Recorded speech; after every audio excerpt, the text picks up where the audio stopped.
Good morning and welcome to the African Utility Week studio. I'm Claire Falkvane, the Managing Editor for Intelligent Publishing.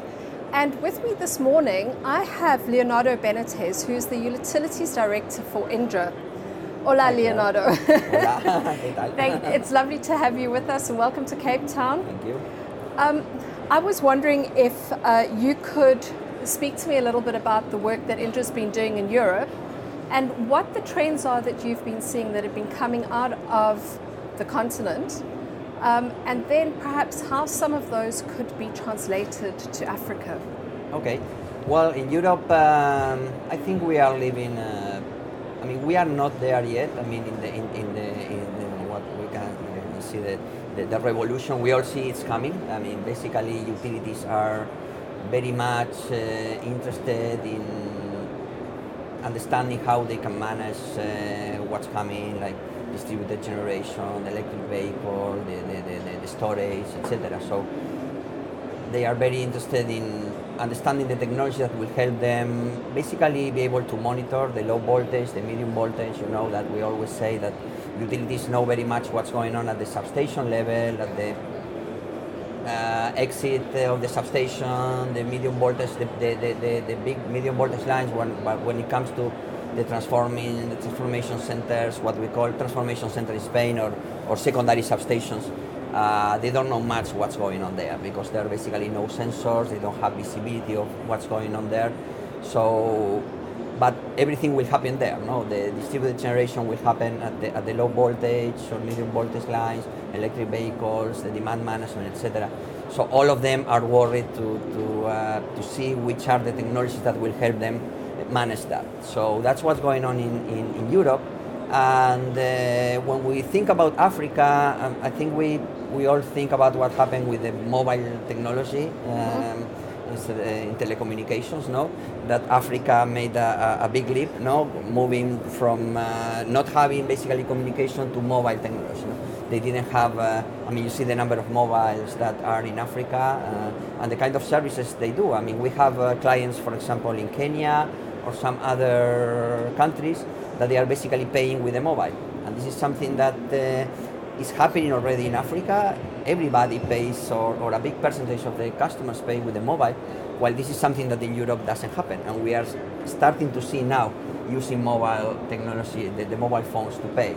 So making this as an example, say Africa should, instead of going through the traditional process, maybe move straight to the new technology, no? And when we think about that there are many people in Africa that don't have access to electricity, we can think about, instead of building these big power plants and big transmission lines, let's go directly to the distributed generation, use solar power, use renewable generation to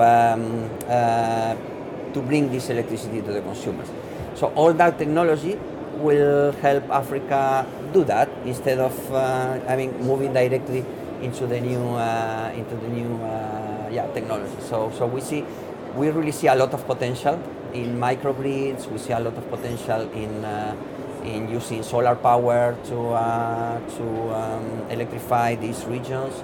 And to do all that, you will need these technologies that are now being developed to solve other issues in Europe or in North America.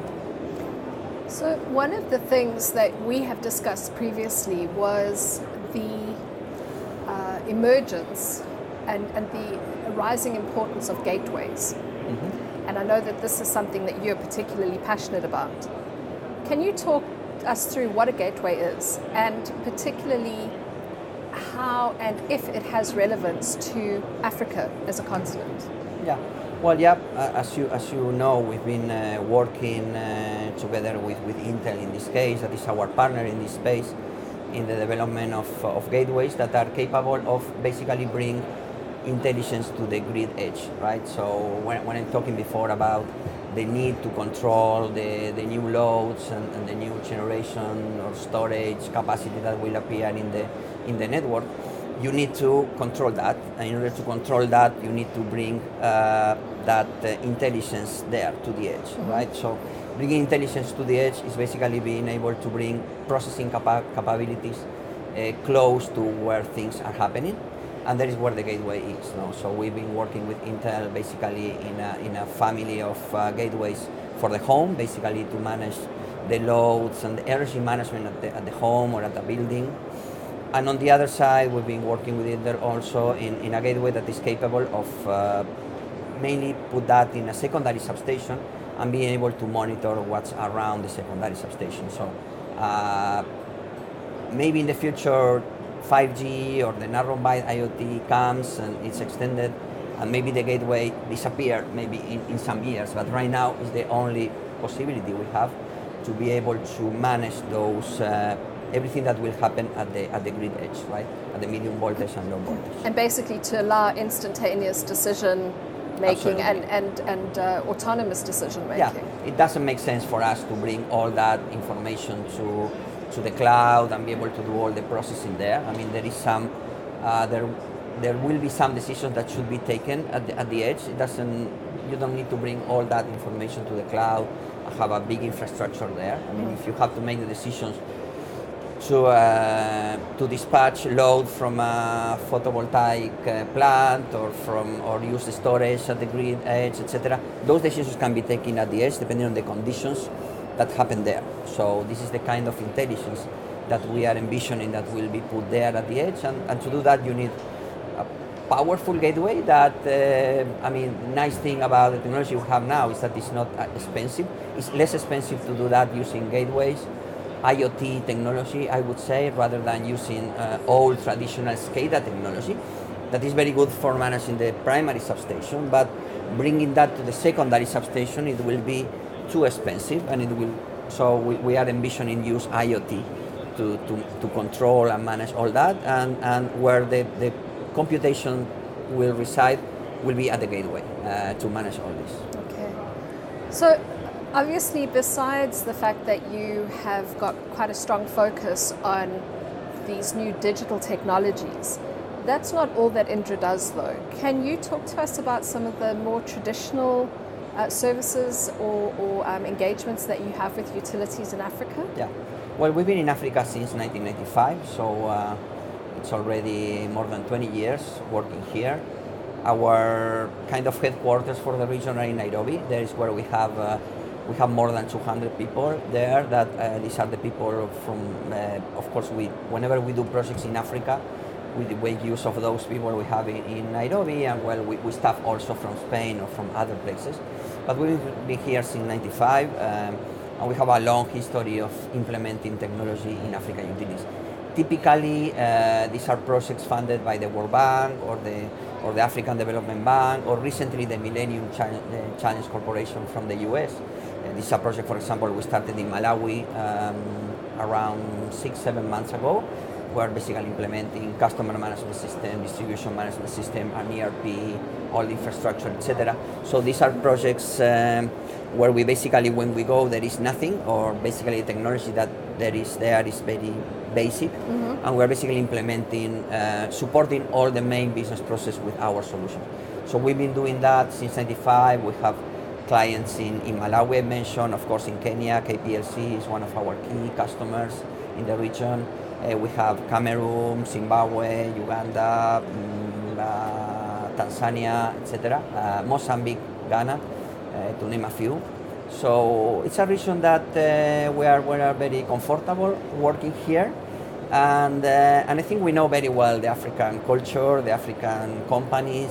So it's not just about technology, it's about change management, because in the end, when you go there, some people, they even don't know how to use a PC. So it's not just about implementing technology, it's about helping them, train them in the use of technology, that they understand how this technology can help us do their job better.